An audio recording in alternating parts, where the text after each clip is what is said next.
Bo to będzie takie, że to było już, ale że to jest takie dobrze, że było. Dzień dobry. Witam bardzo serdecznie w poniedziałek, zdaje się drugiego chyba tygodnia Adwentu, więc zaczynamy kolejną sekwencję naszego wspólnego spotykania się rano w cyklu Jednym Słowem. Moi drodzy, dzisiaj słowo, bardzo ważne słowo dla Biblii, słowo, o którym mówiłem już bardzo wiele razy w różnych konferencjach, więc będzie mała powtórka, ale myślę, że trzeba sobie w Wielkim Poście o tym przypominać, bo to jest jedno z zadań wielkopostnych. Słowo dla Biblii niezwykle istotne, dlatego że słowo chrzcić, czyli dosłownie baptizo. To słowo, ono nie oznacza chrzcić. W sensie, myśmy z tego zrobili chrzcić, bo, no właśnie, bo zrobiliśmy chrzcić, ale ono dosłownie, w sensie, takie jest jego znaczenie greckie, oznacza zanurzać. No bo jak wiecie, chrzest polegał Pana Jezusa i też to, co robił Jan Chrzciciel, a też kiedyś w Kościele, polegał na zanurzeniu. Może o tym wiecie, że kiedyś w Kościele chrzest nie wygląda tak jak teraz, że tam kładli dzieciaka tam czy dorosłego i tam mu polewali główkę 3 kropelki wody, tylko w każdym kościele, zresztą w kościołach w Polsce niektórych jeszcze takie coś jest, w każdym kościele był taki basen, do którego się schodziło po 7 stopniach. Tam człowiek zupełnie rozebrany, prawie tam oczywiście tylko w jakiejś przepaszce, schodził, tam go zanurzali, czyli zupełnie go topili pod wodą, to miało oznaczać zanurzenie w śmierć Pana Jezusa i po 7 stopniach go wyprowadzali. To bardzo ładne są obrazy. 7 grzechów głównych, po których schodzisz do tej otchłani wody i 7 darów Ducha Świętego, po których wychodzisz.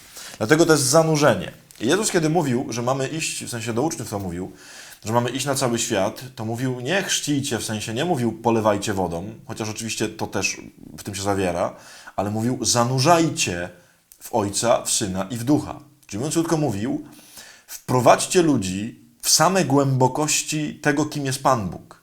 To nie chodzi o to, że mamy komuś po prostu udzielić sakrament. Oczywiście ten sakrament jest strasznie ważny, ale chodzi o to, że tego człowieka mamy wprowadzić, chrzest ma go wprowadzić w samo serce życia Bożego. I tutaj to, co już wspominałem w różnych konferencjach, ale ja ten obraz strasznie lubię. Jak to już mówiłem, ktoś mi kiedyś powiedział, że w Chłopach jest taka scena, nie wiem, bo nie czytałem, ale mówią, że jest taka scena w Chłopach, gdzie podobno jest opisany śmigus dyngus na wsi i na dworze. No i jak wygląda śmigus na wsi, jak wygląda śmigus na dworze. Śmigus na wsi wygląda oczywiście w ten sposób, że no biorą dziewuchę, 4 chłopaków za 4 kończyny, ryb do wody, w sensie do rzeki, ewentualnie mają 4 wiadra, no i z 4 stron w krzyżowym ogniu tę dziewuchę wodą. No oczywiście są piski, wrzaski, w ogóle dramaty, ale niech tylko spróbują nie polać, nie? Natomiast na dworze, tak oto opisuje Raymond, śmigus polega na tym, że takie paniczyki w jakichś tam surdutach biegają za pannami w pięknych sukienkach z kwiatkami we włosach i mają takie perfumki, nie? I latają z tymi perfumkami, za tymi paniami i psik, psik. A te panie robią ach, ach.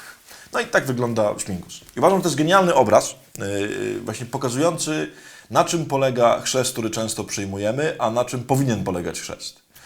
I oczywiście nie chodzi mi ten chrzest w sensie sakrament, tylko właśnie to zanurzenie. Że my się w Pana Boga zanurzamy tak troszeczkę psik, psik. Tak w sensie, Panie Boże, tam trochę i tam, gdzie to będzie w miarę wygodne, no to okej, ale nie za dużo. Chrzest powinien wyglądać w ten sposób, w sensie zanurzenie powinno wyglądać w ten sposób, że całe Twoje życie powinno być wciepnięte po prostu do rzeki, tak żebyś tam się po prostu utopił. Że powinno się znaleźć po prostu 4, którzy wiadrami łaski Cię obleją i na tym polega zanurzenie. Co bym chciał, żebyśmy dzisiaj w związku z tym zrobili? Dlaczego o tym gadam? Czemu to baptizo?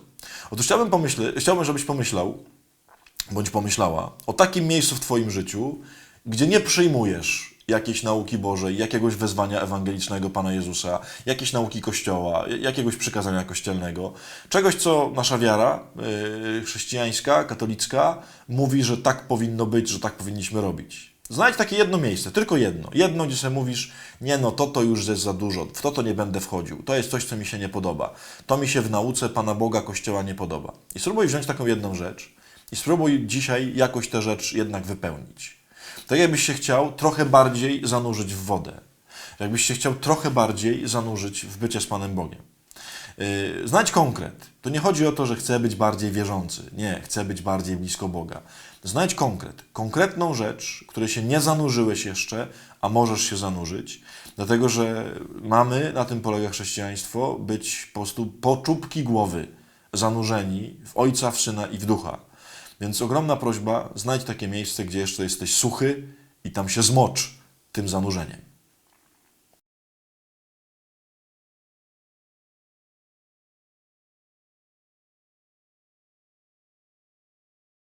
I zaraz będzie oczywiście, ale to, co naucza Kościół, to niekoniecznie Pan Bóg tak naucza. Naucza. Żeby nie było. Bo Pana Boga to bym jeszcze słuchał, ale Kościoła to nie bardzo.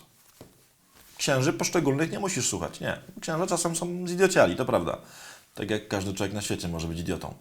Ale nauki Kościoła, o tak, to trzeba słuchać. Słuchać. Nie to, że ja umiem wypełniać, bo też nie umiem, ale słuchać trzeba. W sensie, że to prawda jest. Że Kościół ma rację, bo Kościół ma rację. Ma. Szczęść Boże.